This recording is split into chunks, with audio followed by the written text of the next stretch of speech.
So May 27th, there is a fight for a world title live on BT Sport in your weight division. Yeah. Mick Conlan and Lopez, Yeah. Luis Alberto Lopez.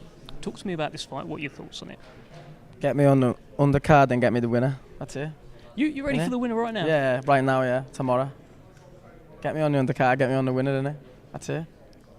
What about the fight itself? Break it down for me. Or yeah. Do you know what? The only time I've seen Lopez is against his last fight against Warrington, and then I'll be honest, Conlan, I haven't watched him. Mm-hmm. I haven't watched him. I think I watched a couple of rounds with Lee Wood, and he was clearly winning that fight, wasn't he? And then obviously the ending happened, but that's boxing, anything can happen. But he was obviously in control the whole fight, but I haven't seen too much of them, do you get me, to judge, but I don't really care, to be honest, because they're in my ways and they're in my way, so I'm going to take them out. Lovely. So I was hoping for some like fight insight. He does this well, he does that well. I don't care. I'm probably going to bang him out in the future. Yeah. I don't know. I don't really know, and I couldn't even tell you who I think is going to win. I don't really know, and I don't really care whether it's Lopez, he wins, or Conlan, he wins. Just whoever wins and who's got the belt, then that's who I want to fight. Okay. Look, you've made your message very, very clear there. Look, we had a few questions. I sent out a little tweet. I said I've got a wrecking ball with me. By the way, how are you getting on with that nickname? That nickname that I gave you. Yeah. It's all right, isn't it? Yeah, everyone's loving it, so I have to thank you for it. You should. Yeah, but I've got a few questions that have come in. Let's have a look. What do people want to ask Nick the Wrecking Ball? There's been a couple. What have we got here?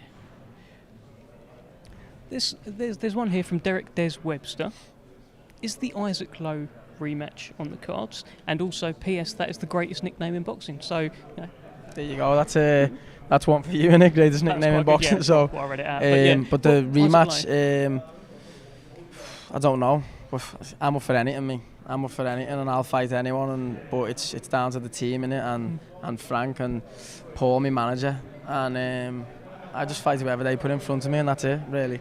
But I feel like, in my opinion on it, it's like it's taking a backward step. I've done what I've done to him, leave him where he is, innit? And also, I'm sick of speaking about him, but he said he'd retire after if he didn't beat me, and he's still trying to box and still trying to go on these big shows, but he needs to stick to his word and retire, because he's not going to do nothing if he's in my weight.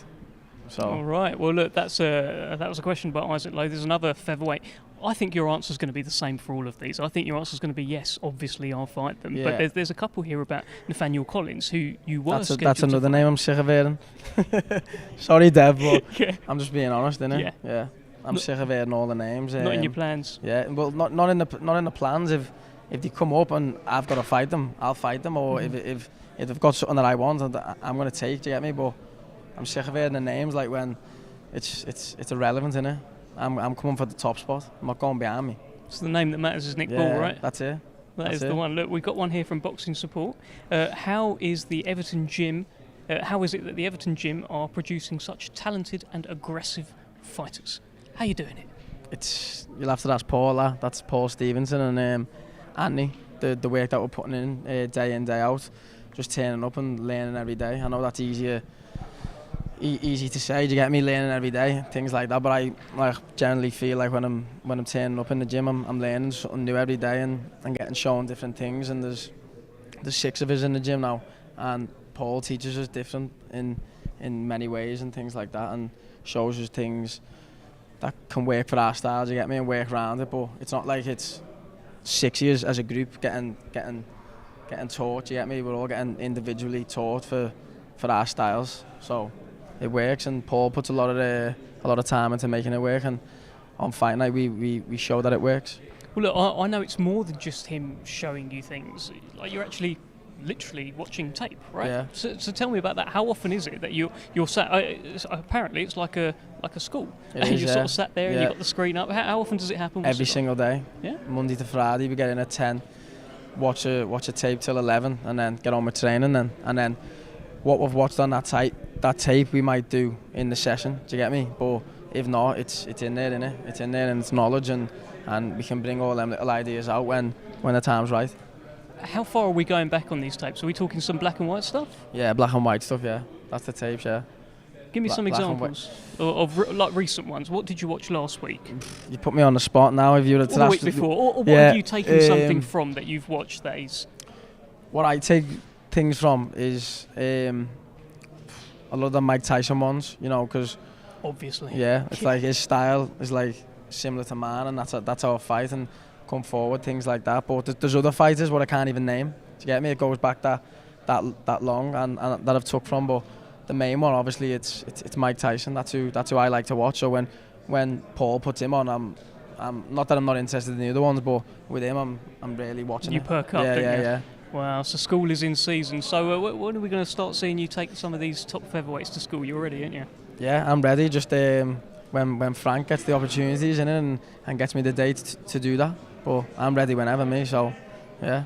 Give me your final prediction on your mate Andrew Kane in action in his breakout fight. I guess toughest fight of his career. I think so anyway. You don't. Tell me what you think is going to happen in there. Well, it is the toughest fight. You could say that on paper, couldn't you? But Andrew's Andrew, and this Bout, I don't even know much about him, or I haven't even seen him. But I just know whatever he's got, he can't touch Andrew, because Andrew's a level above, and he's going to show that. And I can't call what's going to happen, whether he's going to knock him out or outbox him for 12 rounds, because he can do that as well. 10 rounds, sorry. What people haven't seen. But do you think his boxing's underrated, Andrew Kane? Massively, honestly. I not that I want. Obviously, you don't get paid for overtime, but I want someone to bring it out of him so he can show you how good it is, because it's edgy as shit stuff. And I get to spar him, and the lads spar him, even when I'm not sparred, and I'm watching, and I'm learning off Andrew and the other lads. Do you get me? Yeah, so, no, I get you. Look, you've just hyped the fight up to me even more there. I'm like, I actually want to see a few rounds now. Yeah, no, that's it. Oh, mate, look, it's been great having you. Thank you so much for joining us today.